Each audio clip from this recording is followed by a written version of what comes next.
안녕하세요. 저는 40대 초반 여성입니다. 오늘은 3년 전 기막혔던 제 이혼설을 하나 말씀드려 볼까 해요. 저에게 이혼은 저를 위한 가장 중요한 선택 중에 하나였지만 동시에 아픈 상처를 가져다 준 사건이기도 해요. 결혼할 때는 100년해로 할 거라고 맹세하며 다짐까지 했지만 그것도 두 사람 모두 그렇게 원해야만 가능하더라고요. 한 사람이 아무리 노력해도 나머지 한 사람의 노력이 없으면 결국 이렇게 중간에 헤어질 수밖에 없다고 생각해요. 솔직히 이혼을 해서 이렇게 사연글을 쓰게 될 줄 몰랐기에 두서가 없을지도 모르지만 제 이야기를 한번 들려드릴게요. 저와 전 남편은 사내 비밀 커플이었어요. 그 스릴 때문에 더 즐거웠고 또 그 스릴 때문에 잘못된 선택을 했던 건지도 몰라요. 결혼 당시에 남편은 결혼에 대한 준비가 된 상황은 아니었어요. 쥐뿔도 없다고 하죠. 정말 아무것도 모아놓은 돈이 없었거든요. 게다가 시댁도 우리에게 원조를 해줄 수 있는 여건은 아니었기에 오롯이 저와 남편이 모두 해결해야 했어요. 처음에는 제가 모은 돈에 남편 이름으로 대출을 받아서 아파트를 사려고 생각했어요. 그런데 하루는 아버지가 저희를 부르더니 남편에게 돈을 빌려주겠다고 하시더군요. 저는 놀라서 우리끼리 하겠다고 했지만 아버지는 딸 시집 가는데 마음고생 시키고 싶지 않다며 남편에게 돈을 빌려주고 나중에 갚으라고 했어요. 대신 이자는 받지 않을 테니 편하게 너희들 돈 모으라고요. 그때 정말 아버지에게 얼마나 고마웠는지. 결국 남편은 그렇게 하기로 하고 저희는 자가로 집을 마련했어요. 그렇게 행복할 줄만 알았던 저의 결혼 생활은 조금씩 삐그덕삐그덕 이상한 길로 빠져가고 있었어요. 사람들이 말하길 결혼과 연애는 다르다고 하잖아요. 그 말이 제 남편에게는 딱 맞아서 연애할 때는 좋았던 모습들이 결혼 후에는 나쁘게 변해버렸거든요. 남편은 밖으로 돌아다니는 걸 무척 좋아해서 친구들과 사람들을 자주 만나곤 했어요. 가끔 저도 남편과 함께 밖으로 돌아다니며 사람들도 만나고 구경도 하고 맛집도 찾아다녔어요. 그런데 결혼을 하고 나서도 남편은 바뀌지 않았어요. 아니, 오히려 더 밖으로만 나돌아다닌다고 해야 하나? 집에 들어오는 걸 무척 싫어하는 사람처럼요. 거기에 슬슬 지치는 건 저였어요. 하루가 멀다하게 벌어지는 회식과 술판, 친구들과의 만남 등 남편이 그럴수록 저는 점점 독수 공방의 시간이 길어지고 있었어요. 게다가 결혼 3년, 4년이 넘어가면서 불임에 대한 걱정도 커져가고 있었어요. 결혼 4년 동안 자연 임신이 한 번도 되지 않았던 저는 손주를 원하는 시모의 눈치를 심하게 봐야 했어요. 그 탓인지 애는 더 생기지 않고 결국 심각하게 산부인과 진료를 생각하게 됐죠. 시모의 상황에 난임센터를 방문한 저는 일단 자연 임신을 시도해보자는 의사의 말을 듣고 산부인과에서 정해준 날짜만 손꼽아 기다리고 있었어요. 그날 저녁 따라 남편이 또 늦더라고요. 그런데 이번 한 번만이 아니었어요. 저번 달에도 그렇게 일찍 오라고 단단히 일렀는데 날짜를 넘겨버리는 탓에 이번에는 벼르고 있었거든요. 그런데 이번에도 일찍 오지 않더라고요. 애가 타는 제 속을 모르는지 밤 11시가 넘어서야 남편에게 전화가 왔어요. 당신 어디야? 오늘 일찍 들어오라고 했잖아. 아이고 사모님, 저 택시 기사인데요. 나오셔서 손님 좀 모셔가야 할 것 같은데요. 택시에서 내릴 생각을 안 하셔요. 날씨가 추워서 놔두고 가기도 그렇고. 어머, 죄송합니다. 제가 바로 데리러 내려갈게요. 전화를 한 것은 남편이 아니라 택시 기사였어요. 아파트 현관 앞에 서 있는 택시를 보니 어찌나 민망하고 화가 나던지 저는 연신 기사에게 미안하다고 말하며 남편을 데리고 왔어요. 술에 쩔어서 몸을 가누지도 못하는 모습을 보는데 정말 한 대 쥐어받고 싶을 만큼 열이 받더라고요. 게다가 남편을 데리고 집에 들어오는 내내 남편의 옷에서 나는 제 것이 아닌 여자의 향수 냄새와 분 냄새에 겨우 화를 삭히며 집으로 들어왔어요. 밝은 데서 보니 더 선명하게 보여지는 남편의 모습에 저는 눈을 감으며 충격을 감당해야 했어요. 옷깃에 덕지덕지 묻어있는 립스틱에 단정치 못한 옷차림이 딱 봐도 여자를 끼고 놀았던 것 같더라고요. 게다가 남편을 데리고 들어올 때 남편 와이셔츠에서 바스락거리는 소리가 신경이 쓰여서 주머니를 확인했는데 거기에 작은 쪽지가 있었어요. 연락처 하나와 여자 이름이 적혀 있고 옆에는 하트 표시까지 딱 찍혀 있더라고요. 저는 그 연락처를 일단 다른 곳에 베껴 적어두고 남편 코트를 벗겼어요. 그리고 저는 한 번 더 열이 오르는 것을 느껴야 했어요. 양말이 거꾸로 신겨져 있었거든요. 일을 하면서 양말을 다시 신었을 리 없고 설사 100번 양보해서 다시 신었다 하더라도 제정신이라면 거꾸로 신었을 리 없었겠죠. 차라리 양말이 없었다면 제가 덜 화가 났을지도 몰라요. 애를 가지고 싶어 오매불망 남편만 기다려야 하는 제 사정이 이렇게 비참하고 짜증나는 일이 되어버려 저는 그날 분노의 눈물과 우라를 삼키며 잠도 제대로 못 잤어요. 그리고 다음날 아침 남편이 눈을 뜨자마자 저를 부르더군요. 여보, 나 물 좀 가져다 줘. 술이 안 깨네. 어제 숙취 해소제도 먹었는데 늙었나 봐. 뭘 잘했다고 눈 뜨자마자 마누라 부르며 물을 찾는지. 저는 열이 받아서 냉수를 컵 가득 받아서 비몽사몽한 남편 얼굴에다가 확 부었어요. 아, 차가워. 지금 뭐 하는 짓이야? 당신 미쳤어? 갑자기 물을 뿌리면 어떡해? 뿌릴만 하니까 뿌렸지. 지금 당장 냉수 마셔도 정신 못 차릴 것 같으니까 내가 뿌려준 거야. 정신 똑바로 차리고 이야기하라고. 무슨 이야기를 해? 아, 어제 늦어서 그런 거야? 오랜만에 친구가 연락 와서 한 잔 좀 했어. 그런데 그게 이렇게까지 아침에 물벼락 맞아야 할 일은 아니잖아. 그것도 이유 중에 하나지. 내가 먼저 약속을 잡았는데 당신이 내 약속을 지키지 않았으니까. 화가 나는 건 당연한 거야. 근데 그건 좀 덜 중요한 이유야. 제일 중요한 이야기를 말해봐. 어제 술 마신 것까지는 이해할 수 있어. 그래, 네가 술 마시고 저녁 늦게까지 탱자탱자 노는 게 하루 이틀 일은 아니니까. 근데 그 꼴은 뭐야? 와이셔츠에 묻은 립스틱에 양말은 거꾸로 신었더라? 나 몰래 바람 피우니? 아니지. 나한테 나 바람 피웁니다 하고 시위한 거니? 이건 그냥 별거 아닌 거야. 친구랑 놀면서 도우미 좀 불렀어. 걔네들 뭐 치근덕대는 거 다 알잖아. 양말은 술에 취해서 내가 벗었다가 다시 신었던 거 같은데. 근데 그렇다고 내가 바람 피웠다고 하기엔 약하잖아. 다들 부르자고 난리인데 내가 싫다고 할 수는 없잖아. 그래서 내가 바른 사람을 만나라고 했지. 결혼했으면서 미혼 친구들하고 친하게 지내고 그러면서 여자나 만나고 말이지. 그리고 왜 매번 도움이나 부르는 친구들하고 노는 거야?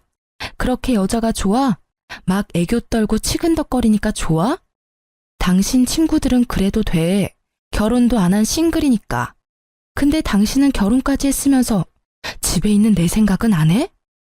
이젠 내 교우 관계까지 관리하려는 거야? 제발 좀 그만해. 어떤 친구와 어울리든 그건 내 자유라고.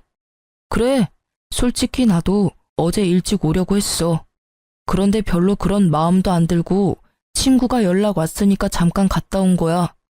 그렇다고 당신이 나한테 이렇게까지 화내는 건 나도 좀 억울한데? 솔직히 애 가지자고 날짜 정해서 관계하고 그러는 거 정말 짜증나는 일이거든? 뭐 내가 종마야? 내가 씨나 뽑아내는 기계냐고. 마음이 동해야 하는 거지. 이걸 강제적으로 막 날짜 시간 정해서 하고 그러는 건 너무 인위적이고 감정 없는 것처럼 느껴져서 기분 나쁘다고. 남편의 말에 저는 너무 어이가 없어 제가 잘못 들은 줄 알았어요. 너 그게 사랑해서 결혼한 여자한테 할 말이니? 내가 룰루랄라 즐거운 마음으로 날짜 시간 정해서 하자고 한 건 줄 알아? 병원에서 그렇게 하라잖아. 내가 왜 애를 가지고 싶은 건지 모르겠어? 당신과 내 아이니까 가지고 싶은 거야. 그리고 애 갖는 게 내 생각 때문만은 아니지. 어머님은 요즘 매일같이 전화하셔서 애는 생길 것 같냐? 이번에는 생길 거다. 태몽을 껐는데 소식 없냐? 매번 그런 말만 하신다고. 당신한테 그런 말 안 하시니까 당신은 내가 얼마나 스트레스 받는지 모르지? 진짜 이런 면이 너무 마음에 안 드는 거야. 약속 거절 못하는 거 이해할 수 있어. 그런데 기분 나쁘다면 어쩔 수 없지. 사랑도 없는데 왜 살아? 여기서 끝내 그냥. 나는 당신하고 헤어져도 어차피 아쉬운 거 하나 없어. 내 말이 끝나자 남편의 당당하고 짜증나던 얼굴이 조심스럽게 바뀌더라고요. 그럴 수밖에 없죠. 저는 정말 아쉬운 게 하나도 없었으니까요. 사내 연애였지만 제가 이미지에 타격을 받을 일은 전혀 없잖아요. 잘못을 이 사람이 했으니까요. 부서도 달라서 자주 마주칠 일도 없거든요. 게다가 이 집은 어차피 아버지와 제 돈으로 산 집이니 지금 당장 이혼하더라도 남편은 유책 배우자가 돼서 집 소유권 주장은커녕 위자료만 더 내야 하거든요. 그걸 이해한 건지 남편이 제 눈치를 보더라고요. 당신 와이셔츠에 쪽지 하나 들어가 있었거든? 예쁜 여자 이름 하나랑 연락처, 그리고 하트 모양까지 있지. 도움이라도 이런 식으로 개인적인 전화번호 주고받으면서 만나면 외도가 아닐 리가 없잖아. 아니면 내가 이 전화번호로 전화를 한번 해볼까? 유부남 꼬셔서 뭐 하려고 했냐고. 혹시 또 모르잖아. 당신이 결혼 안 했다며 총각 흉내 냈다고 이야기해줄지도 모르지. 당신이 오늘 같이 놀았던 친구들 다 솔로잖아. 여보, 미안해. 진짜 뭐든 다 내가 미안해. 솔직히 좀 갑갑해서 집에 안 들어온 거야. 그리고 그 쪽지에 적힌 여자도 어제 처음 만났어. 여러 번 만났으면 연락처를 줬을 리가 없잖아. 그리고 진짜 아무 일 없었던 건 확실해. 술집에서 나와서 바로 택시 타고 집에 온 거야. 그런 모텔 같은 곳 들릴 시간도 없었다고. 앞으로 절대 이럴 일 없을 테니까 이번만 자기가 이해하고 넘어가줘. 응? 진짜 술 취해서 벌어진 해프닝 같은 일일 뿐이라고. 남편의 구구절절한 변명과 핑계에도 제 화는 가라앉지 않았어요. 왜인지 더 심하게 짜증이 나더라고요. 변명 같은 거 다 필요 없고 우리 애 가지는 거 다시 생각해보자. 이 상태로 애 가져봐야 상처는 애만 받아.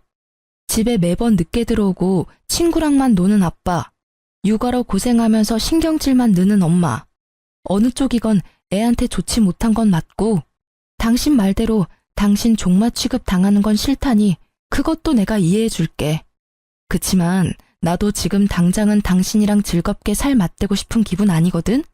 다른 여자랑 치근덕거린 당신하고 옆에 있는 것도 솔직히 불쾌해. 그러니까 시간을 좀 갖자. 제 말을 들은 남편은 더 이상 아무 말도 하지 않았지만 어느 정도 제 말을 이해하는 것 같더라고요. 그리고 그날 이후 남편은 회식도 친구와의 모임도 모두 자제하고 집에 일찍 들어오려고 애쓰더라고요. 그게 눈에 보이니 계속 화내고 있는 것도 좀 미안해지기도 했고 솔직히 조금 치사한 방법이긴 했지만 남편이 제정신을 차렸다고 생각했기에 마음은 좀 편해졌었죠. 그렇게 성실해진 남편은 매일 제 눈치를 보더라고요. 그리고 그 이후 한 달쯤 지났을까요? 명절 며칠 전쯤 갑자기 아버지에게서 전화가 왔어요. 나다. 미국에 있는 네 오빠 어제 한국 들어왔는데 연락됐니? 어? 오빠 한국 들어왔어? 아, 나한테 연락 먼저 하라니깐. 나 결혼하고 나서는 연락도 잘 안 되더라고. 남편한테 소개시켜준데도 극구 싫다고 해서 우리 그이는 아직도 나한테 오빠 있는지 모르는데 언제까지 숨겨야 될지 모르겠어. 근데 성이 다르니까 소개하면 우리 집 재혼 가정인 거 금방 알 테고. 제가 남편에게 숨기는 것 딱 한 가지는 저희 집이 재혼 가정이라는 것이었어요. 시댁에서 싫어하실까봐 조심스럽게 말한다는 게 아직까지 이야기 못해서 비밀이 되어버린 거죠. 오빠는 어머니가 이혼한 전 남편 사이의 자식이거든요. 서로 아버지는 다르지만 여느 가족들과 다름없이 잘 지내고 있어요. 마음의 준비가 되면 말해. 아직까지는 재혼 가정이라고 하면 싫어하는 집이 더 많아. 그리고 어차피 네 오빠는 미국에서 계속 살 거라고 하던데 한국에는 잠깐 들어왔다가 다시 나간단다. 그 전에 얼굴 보고 회포라도 풀어. 그래도 오랜만에 만나는 동복 오빠인데 할 이야기도 많을 거 아니야. 고마워 아빠. 오빠랑 나 자주 만나게 해줘서 엄마도 엄청 고마워하거든. 일단 내가 오빠한테 전화해 볼게. 오빠 시간 되면 가족 다 같이 밥이라도 먹어요. 내일 시간 비어나요? 아버지와 전화를 끊고 나서 저는 오빠와의 만남에 들뜨기 시작했어요. 오랜만에 보는 오빠라 하고 싶은 말도 듣고 싶은 말도 많았거든요. 오빠가 저를 너무 많이 기특해해서 저도 오빠에게 기댄 적이 많았으니까요. 남편에게 어떻게 이야기할까 고민하다가 결국은 남편에게는 친척을 만나러 갔다 오겠다며 거짓말을 하고 오빠를 만나러 갔어요. 오빠, 오랜만이야. 잘 지냈어? 그럼, 너도 잘 지내지? 나야 뭐 그렇지. 참, 너한테 부탁이 있는데 오빠 한국에서 처리해야 할 관공서 업무가 많거든? 그러니까 나 좀 도와줘라. 몇 년 나가 있었던 탓인지 아무것도 모르겠네. 한 2, 3일 정도 낮에만 좀 도와줘. 그렇게 해주면 이 오빠가 용돈 두둑히 챙겨줄게. 아싸, 용돈이라니. 얼마 만에 받아보는 거야? 역시 내 생각 해주는 건 오빠뿐이야. 오빠의 말이 저는 고맙기만 하더라고요. 이번에 보면 또 언제 볼 수 있을지 모르는 데다가 저한테 용돈을 챙겨주고 싶어서 이렇게 안내를 부탁한다는 걸 알고 있었거든요. 어릴 때도 오빠는 저한테 별것도 아닌 부탁을 하고는 꼭 마지막에 알바로 번 용돈을 쥐어주곤 했거든요. 알았어. 연차 쓰고 오빠를 위해 안내역 해줄게. 그래, 그럼 오늘은 식사부터 할까? 그러고 보니 어디 호텔에 괜찮은 레스토랑 생겼던데 거기서 식사나 할까? 거기는 가격이 좀 싼데도 맛집 많아. 내가 우리 동생한테 사주고 싶어서 그렇지. 자, 가자. 저는 오빠와 식사를 맛있게 하며 오랜만에 스트레스를 풀었어요. 식사 마지막에는 저와 남편 선물까지 주더라고요. 한 번도 못 본 매부에게까지 선물을 해주는 오빠의 마음 씀씀이에 너무 고마웠어요. 그렇게 저는 이틀을 연차를 쓰고 오빠의 안내역을 해줬어요. 말만 안내역이고 오히려 가족 여행에 더 가까웠죠. 친정 부모님까지 모시고 맛집도 다니고 오랜만에 느긋하게 시간을 보내니 스트레스가 좀 풀리더라고요. 그렇게 오빠를 미국으로 보내고 며칠이 지났을까 남편이 점점 옛날처럼 늦게 들어오더라고요. 워낙 노는 걸 좋아했으니 어쩔 수 없이 되돌아간다고 생각한 것도 잠시 점점 저한테 차가워지는 느낌을 받았어요. 뭔가 의심스러운 기색이 있어서 벼르고 있었지만 꼬리를 잡을 수는 없었어요. 그런데 그 꼬리가 너무 의외의 곳에서 잡혀버렸죠. 하루는 배달이 왔어야 할 새벽 우유가 아침에 보니 사라졌더라고요. 분명히 업체에서는 새벽에 배달을 했다고 하고요. 평소 우유를 마시지 않는 남편이 가져갔을 리 없다고 생각한 저는 분실 사건이라고 생각하고 범인을 어떻게 잡을까 생각하고 있었어요. 일하는 내내 그 생각을 하다가 아파트 CCTV, 엘리베이터나 계단에 찍혀있지 않을까 하는 생각이 들었죠. 그래서 퇴근하고 불이 나게 아파트 관리사무소로 향했어요. 우유가 없어졌다고 양해를 구한 뒤 저는 CCTV를 돌려봤어요. 그러다가 두 눈으로 믿을 수 없는 광경을 목격했어요. 아침 시간 제 남편이 엘리베이터에서 어떤 여자와 무척 진한 아침 인사를 하고 있더라고요. 서로의 헤어를 정리해주고 사람이 타니 뒤로 물러나 모르는 사람처럼 있다가 몰래 손을 잡는 모습까지. 이미 제 머릿속에서 우유도둑은 사라지고 없었어요. 두 연놈의 행태가 너무나 충격적이었거든요. 저는 관리사무소에 부탁해서 전날도 그 전날도 확인해봤어요. 그리고 정확하게 상간녀가 누구인지 알게 됐죠. 여자의 얼굴이 너무 눈에 익어서 금방 눈치챘어요. 남편의 외도 상대는 앞집 여자였어요. 아침 시간에 설마 출근할 때 외도를 하지는 않을 거라 생각했는데 상간녀가 앞집이니 그 출근 시간을 더 활용한 거였죠. 등잔 밑이 어둡다는 말이 딱 맞더라고요. 결국 CCTV 동영상을 제 핸드폰으로 찍어놓고 집으로 가 남편을 기다렸어요. 역시나 늦더라고요. 저는 밤이 늦어질수록 거실이 아닌 현관에서 남편을 기다렸어요. 계단식 아파트라 앞집이 보이거든요. 둘이 밖에서 만나다가 들어오려면 같이 와야 하니까요. 그렇게 현관문 앞에서 기다리던 제 눈에 두 사람이 나타났어요. 역시 제가 잘못 본 게 아니라는 걸 확인이라도 시켜주듯 두 사람은 손을 잡고 앞까지 걸어오더라고요. 참 대담하기도 하지. 같은 층에 두 사람의 남편과 아내가 있는데도 저렇게 애정 행각을 하다니. 남편은 여자를 집으로 돌려보낸 뒤 저희 집 도어락 비밀번호를 누르더군요. 우와씨, 깜짝이야. 여기서 뭐 하는 거야? 남편이 놀랐는지 제게 소리치더라고요. 들킬까봐 놀란 건지도 모르죠. 저는 남편에게 조용히 말했어요. 당신 요즘 늦네? 설마 또 바람 피는 거야? 제 말에 깜짝 놀랄 줄 알았던 남편이 잠깐 멈칫하더니 심드렁한 표정으로 그냥 소파에 앉더라고요. 그 여유 있는 몸짓에 차분하게 말로 하려던 제 인내심이 뚝 끊겼어요. 그 태도는 뭐야? 내가 묻잖아. 당신 바람 피냐고. 아, 너 의처증이야? 매번 이런 식으로 나 힘들게 하면 기분이 좀 나아져? 친구 만나고 회식하는 거 좀 줄여줬잖아. 그럼 이쯤에서 만족을 좀 해. 어떻게 모든 걸 너한테 맞추면서 살아? 그리고 내가 이 말까지는 안 하려고 했는데 너야말로 바람 피는 거 아니야? 굉장히 당당하네. 당신은 바람 핀 적이 없고 바람은 내가 폈다는 게 당신 주장인 거네. 그런 이야기를 할 만한 근거는 있는 거지? 어디 이야기해봐. 들어는 줄게. 저는 남편이 이렇게 당당한 이유가 정말로 궁금했어요. 화가 나는 것과는 별개로 무엇을 갖고 있길래 저렇게 자신 있어 보이는가 싶었죠. 제 말에 남편은 자켓 안주머니에서 사진 몇 장을 꺼내서 탁자에 던지더라고요. 그 사진을 보는 순간 저는 어이없음과 불쾌함을 동시에 느꼈어요. 이건 뭐야? 너 나 뒷조사한 거야?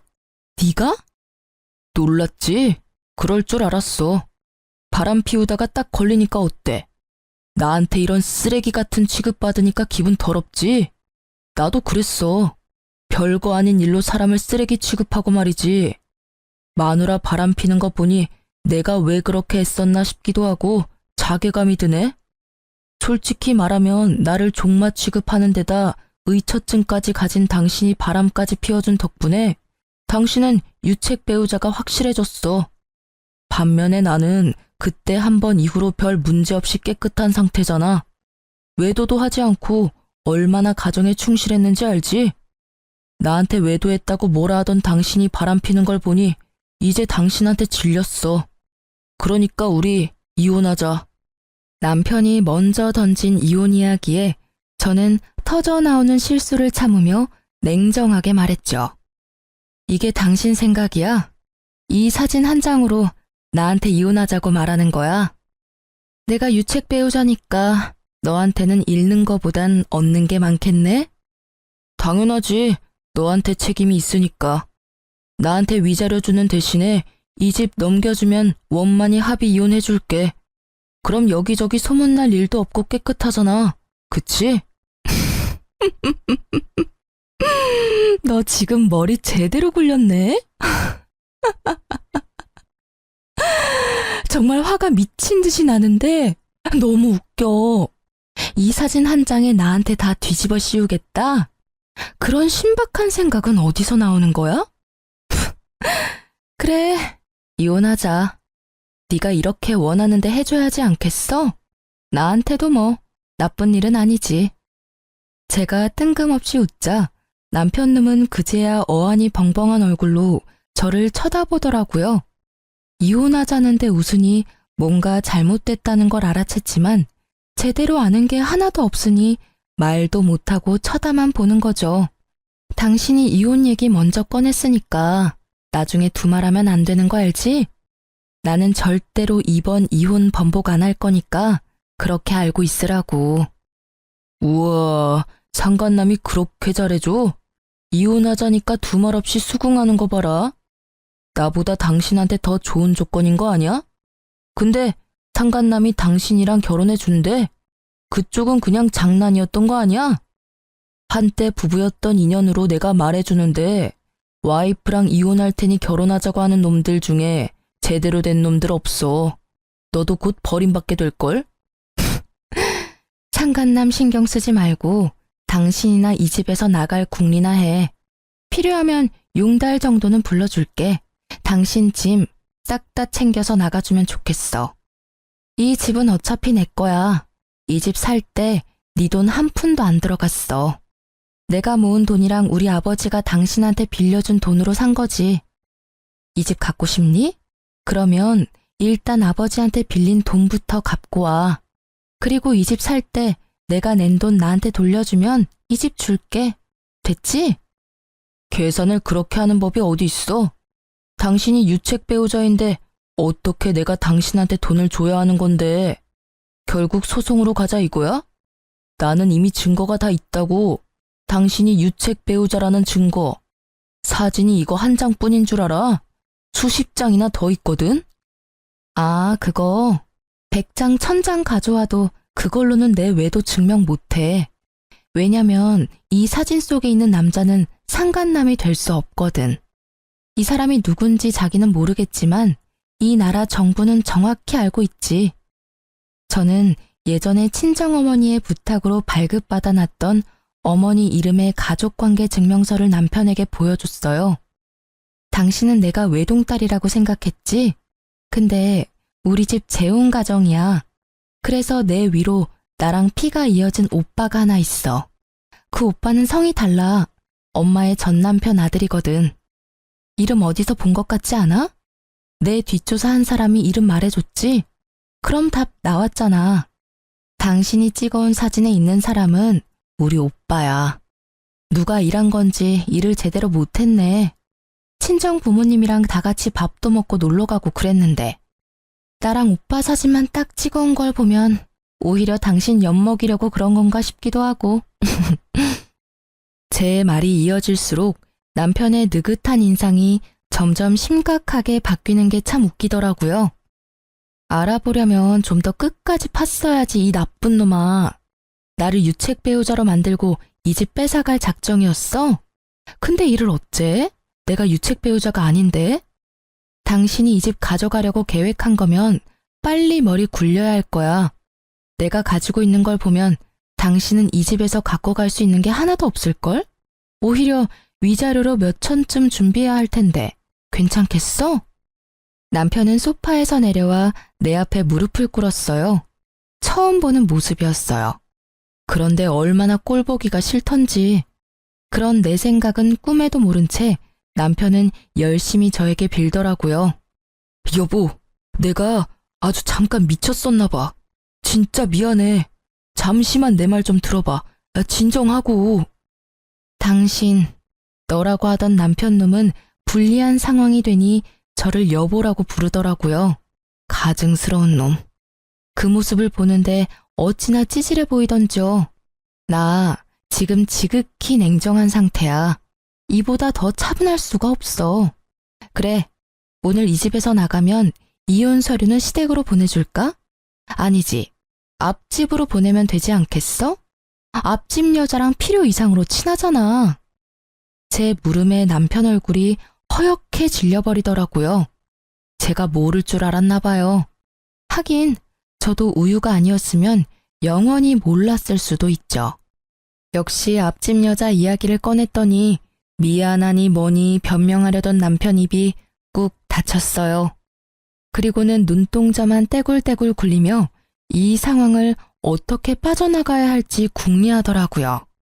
빠져나갈 구멍을 못 찾게 저는 남편 놈 앞에 CCTV를 촬영한 영상을 떡하니 보여줬어요. 그걸 보더니 눈을 딱 감더라고요. 이걸 변명할 수는 없을 테니까요. 안 들킬 거라고 생각했어? 그래, 나도 몰랐을 거야. 설마 아침에 저렇게 대담하게 바람을 필 줄이야? 정말 뒤통수 제대로 맞을 뻔했지. 그런데 오늘 아침에 누가 우유를 딱 가져가는 바람에 도둑 잡으려다 당신 외도 장면 잡은 거야. 누가 가져간 건지 보면 절이라도 해주고 싶네. 동영상 진짜 잘 찍혔지? 손 잡는 거 보니까 아주 죽고 못 살아, 그지? 이걸 보고도 당신이 유책 배우자가 아니라고 할 사람이 있을까? 근데 관리 사무실의 CCTV는 보관 기간이 며칠이려나 모르겠네. 그거 확인하면 언제부터 바람핀 건지 확인할 수 있을 텐데. 여보, 진짜 미안해. 내가 진짜 다 잘못했어. 저 여자가 나 꼬시는 바람에 내가 넘어가 버린 거야. 진짜로 만난 지 얼마 되지도 않았고 그렇게 깊은 사이도 전혀 아니야.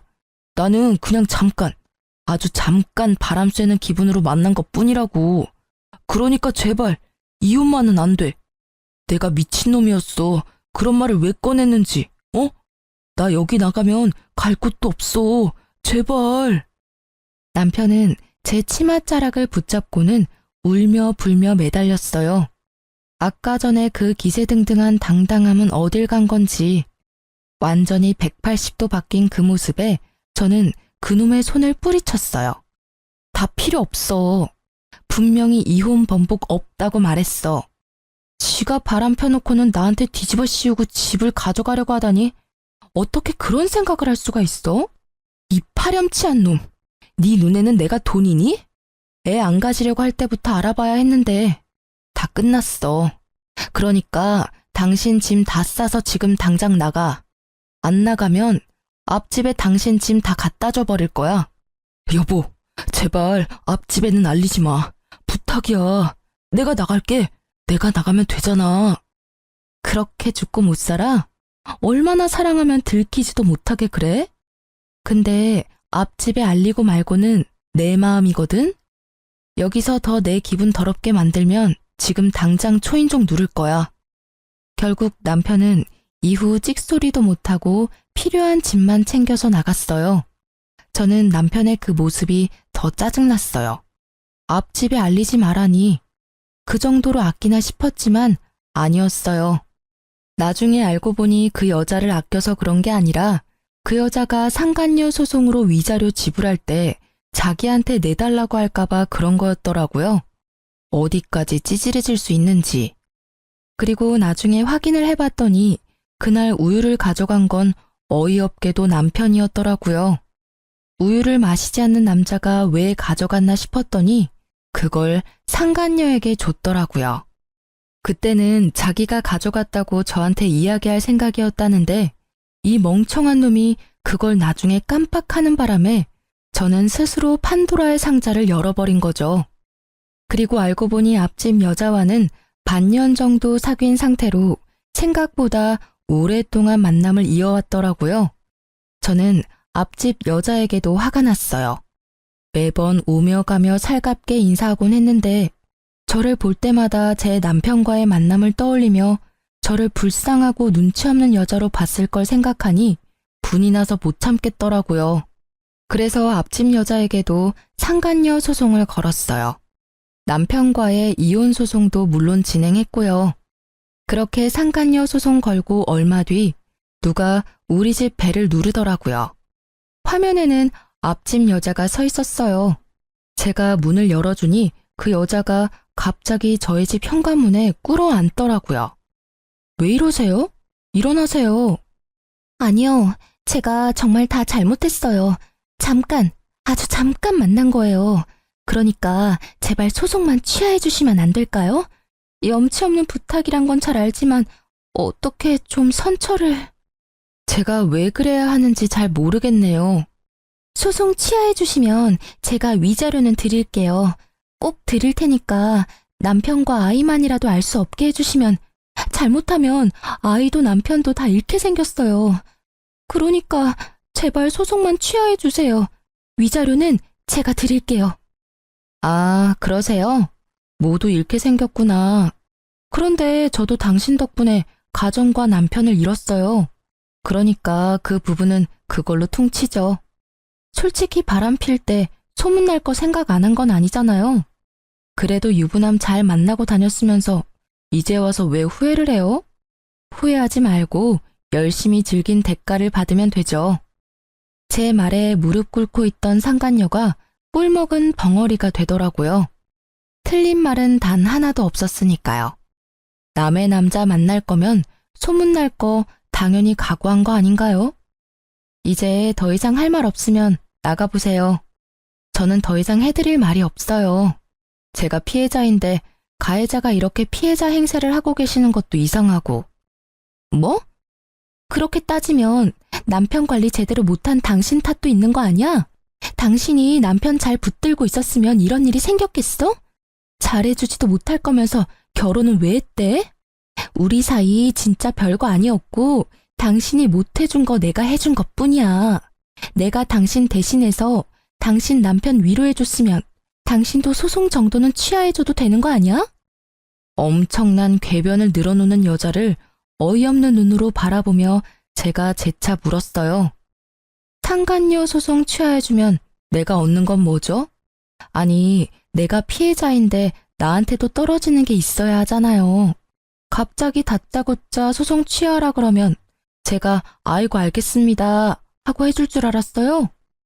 줄 수 있는 거? 그러면 당신 남편 돌려줄게요. 그럼 됐죠? 이 아줌마 말하는 것 좀 봐. 미안한데요. 남이 쓰다 버린 건 저도 필요 없거든요. 왜 굳이 그 쓰레기를 저한테 주려는 건지 모르겠네요. 저한테 줄 게 그것뿐이라면 저는 취하지 않을 거예요.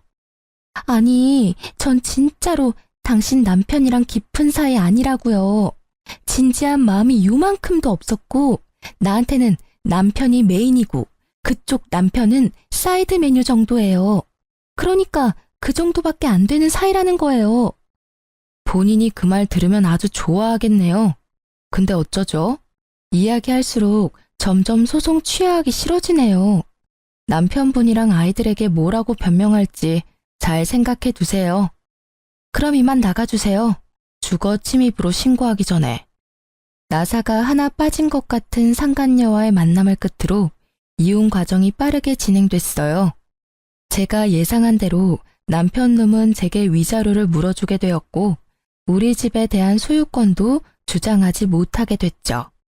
그리고 상간녀 소송에서 상간녀가 저에게 위자료를 지급하라는 판결이 난 뒤 앞집에서는 큰 소리가 자주 나더라고요. 고함 소리와 싸우는 소리, 우는 소리도 나고요. 그리고 얼마 지나지 않아 앞집은 이사를 갔어요. 저는 딱히 이야기한 바가 없는데 아파트에 소문이 났던 것 같아요. 이사 가는 날 상간녀의 모습은 보이지도 않고 상간녀의 남편은 저와 마주치자 고개를 푹 숙이고는 제 얼굴을 보지 않은 채 지나갔어요. 솔직히 상간녀의 남편을 보면서 마음이 편하지만은 않았어요. 제가 소송을 취하했더라면 저 가족은 거짓이더라도 행복을 유지할 수 있었을 텐데 하는 마음도 있었죠. 그렇다고 해서 제가 모든 걸 희생해야 하는 게 당연한 것도 아니잖아요. 정말 외도라는 건 남겨진 사람에게 비참함과 수치스러움을 주는 것 같아요.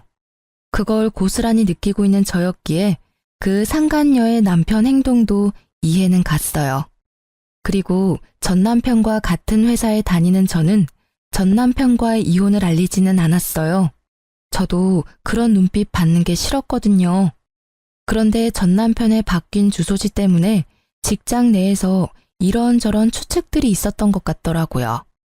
물론 저와의 냉랭한 분위기도 한몫했겠지만 제 주소가 그대로인데 남편만 바뀐 걸 보고 뭔가 문제가 있었다는 걸 다들 눈치챈 것 같았어요. 그런데 그 뒤에 진짜 웃긴 일이 있었어요. 같은 부서에서 일하는 직원이 조심스레 저한테 다가와서 말을 걸더라고요. 같은 부서지만 친하게 지내지는 않았고 솔직히 일보다는 소문을 더 좋아하는 성격이시라 조용한 저와는 크게 접점이 없었던 탓에 약간 의아했죠. 그런데 다짜고짜 묻더라고요. 저기, 정말 이혼한 거 맞아요? 네, 맞아요. 솔직히 이제는 별로 말하기 힘든 일도 아니에요. 궁금한 거 있으면 물어봐요. 아니, 궁금한 게 있는 건 아닌데, 지금 저쪽 부서 난리 났거든요. 왜요? 요즘에 이혼이 뭐 그리 대단한 이슈라고. 그게 아니라, 얼마 전에 이혼 확실하다고 이야기 나왔잖아요. 그 뒤로 그 부서에 그 사람 애인이라고 주장한 사람이 글쎄 3명이나 된대요. 진짜 대단하지 않아요? 어떻게 동시에 3명을 만나죠? 3명이 아니라 최소 5명이겠죠. 저와 상간녀까지 포함하면 말이죠. 아, 이혼 전에 오피스 와이프들의 존재를 알았어야 했는데. 그러면 위자료를 몇 명한테 더 받을 수 있었을지도 모르죠. 저는 그 이야기에 웃음밖에 안 나오더라고요. 저와 결혼까지 가지 않았다면 저도 그 수많은 오피스 와이프들 중 하나였을 거라는 생각이 들었거든요. 비밀 연애를 하는 이유가 외도를 숨기기 위함이었다니. 결혼 후에도 그 많은 여자와의 관계를 유지하기 위해서 저녁에 집에 올 시간이 없었던 모양이에요. 그런데 갑자기 그 숨겨진 여자들이 자기가 애인이라고 두 손 들고 나선 이유가 있더라고요. 바로 제가 사는 그 집이 그 남자 소유라고 생각한 것 같더라고요. 그래서 여자들이 바로 기정사실로 만들려고 한 것 같은데 알고 보니 그 애인이 한둘이 아니어서 그 난리가 난 거였어요. 전 남편은 알고 보니 제가 품을 수 없을 만큼 큰 사람이었어요. 애정이 얼마나 많으면 그 많은 여자를 동시에 만날 수 있었는지 제가 이혼한 것도 당연하다는 생각이 들었어요. 아니, 처음부터 인연이 아니었던 건지도 모르죠. 그냥 수많은 여자의 하나로 끝났으면 그렇게 비참한 꼴은 당하지 않았을지도 모르는데. 그렇네요. 근데 이렇게 같은 직장이 있으면 힘들지 않아요? 괜히 신경 쓰이고 그럴 텐데. 제가요? 저는 별로. 신경 많이 쓰이는 사람이 먼저 나가겠죠. 저는 크게 신경 안 써요. 그리고 오피스 와이프가 100명이건 1000명이건 저랑은 이제 관계 없는 사람이고요. 그분도 이제는 싱글이니 어떤 여자든 만날 권리가 있죠. 우와, 대단해요. 어떻게 그렇게 쿨하게 생각할 수가 있죠? 본받아야겠어요. 직원에게는 그렇게 말했지만 사실 쿨하다기보다는 이제 그냥 관심이 없어진 거에 불과했어요.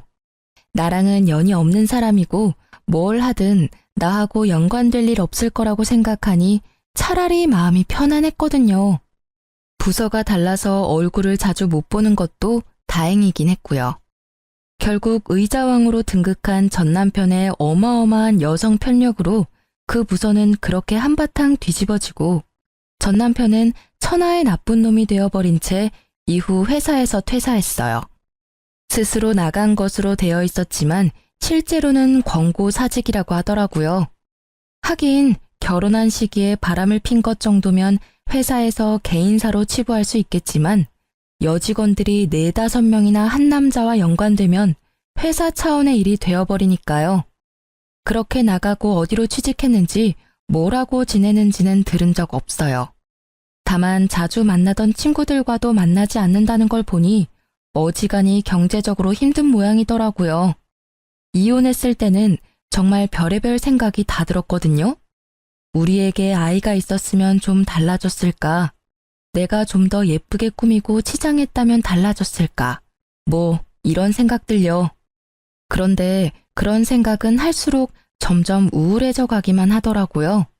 사랑이라는 건 꾸며서 되는 건 아니잖아요. 있는 내 모습 그대로를 사랑해줄 사람을 찾아야 하는데 그 남자에게 저는 사랑의 형태가 아니라 돈이었던 것에 불과한 거죠. 가만히 생각해보면 그 집 하나 때문에 저와 결혼한 건 아닐까 하는 생각도 해요. 그렇게 많은 여자들이 있는데 왜 나와 결혼했을까 생각해보면 딱 답이 나오잖아요. 저는 혼자가 된 뒤로는 혼자가 편해서 비용까지 생각했었는데 아버지가 저에게 그런 놈 때문에 인생 포기하기엔 제가 너무 아깝다며 사람을 소개시켜줬어요. 아버지가 잘 아는 사람이라서 믿음이 가기는 했는데 제가 워낙 크게 남자에게 대었던지라 쉽게 마음을 내놓지는 못하겠더라고요. 그렇지만 꾸준하게 저와 연락해주고 저를 최우선으로 생각하고 행동하는 그 사람 모습에 연애 2년을 끝으로 재혼을 하게 됐어요. 결혼하고 나니 더 가정적이고 저를 사랑해줘서 지금은 사랑받는 세댁으로 행복하게 보내고 있답니다. 그리고 여담이지만 만난 지 2년 만에 아이가 생겨서 귀여운 아들 하나 낳고 잘 살고 있는 중이에요. 이렇게 잠든 아이를 바라보면 제가 지금 잘 빠져나왔다는 생각을 하곤 해요.